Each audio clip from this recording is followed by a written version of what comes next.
Hello everyone, আসসালামু আলাইকুম। আপনারা দেখছেন অনিস কিচেন থেকে। আজকে আমি আরও একটি রেসিপি শেয়ার করছি আলু পরোটার। শুরু থেকে শেষ পর্যন্ত দেখার অনুরোধ জানাচ্ছি। আমি প্রথমে নিয়েছি আটা 1 কাপ, তারপরে দিয়ে দিচ্ছি হাফ কাপ অর্থাৎ 1.5 কাপ আটা নিয়েছি। রেসিপি ভালো লাগলে সাবস্ক্রাইব করে আমার সঙ্গেই থাকবেন। দিয়ে দিচ্ছি হাফ চা চামচ লবণ, দিচ্ছি 1 টেবিল চামচ তেল।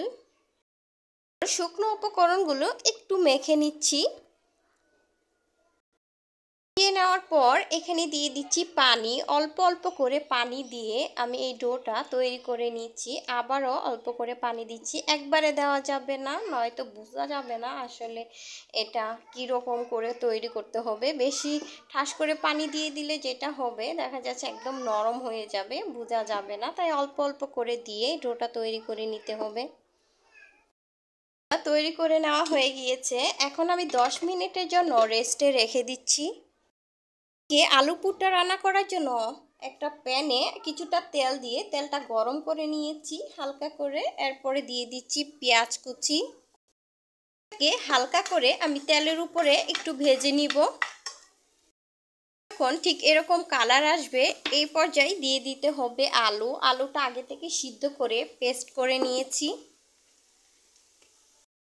দিচ্ছি লবণ স্বাদ অনুযায়ী, এর জন্য দিয়ে দিচ্ছি মরিচের গুঁড়া হাফ চা চামচের থেকেও কম হবে।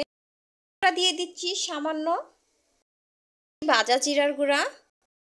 সবগুলো উপকরণ আলুর পুরের সঙ্গে ভালো করে মিশিয়ে আমি রান্না করে নিব যতক্ষণ না আলুর পুরটা হয়ে আসছে। আমার আলু পুরটা রান্না করে নেওয়া হয়ে গিয়েছে। এদিকে আমি ডোটা যে তৈরি করে নিয়েছি এইখান থেকে কিছুটা নিয়ে আমি পরোটা তৈরি করে নিব।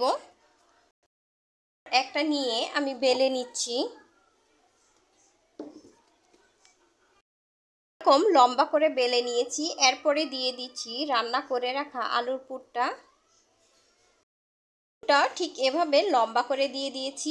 এরপরে ঠিক এভাবে করে একটু আটকিয়ে দিচ্ছি।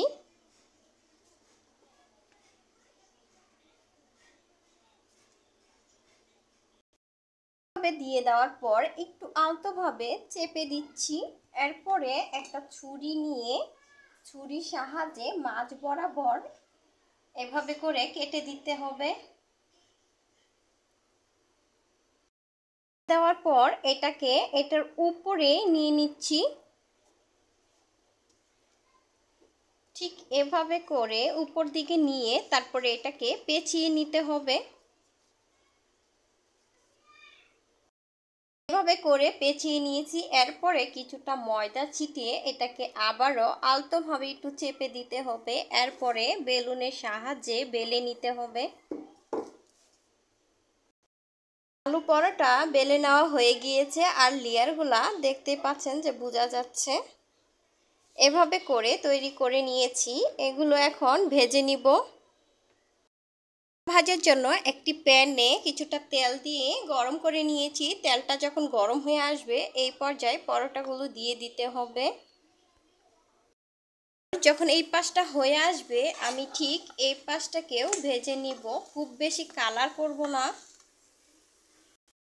আর যখন এরকম একটা কালার আসবে ঠিক তখনই চুলা থেকে উঠিয়ে নিতে হবে।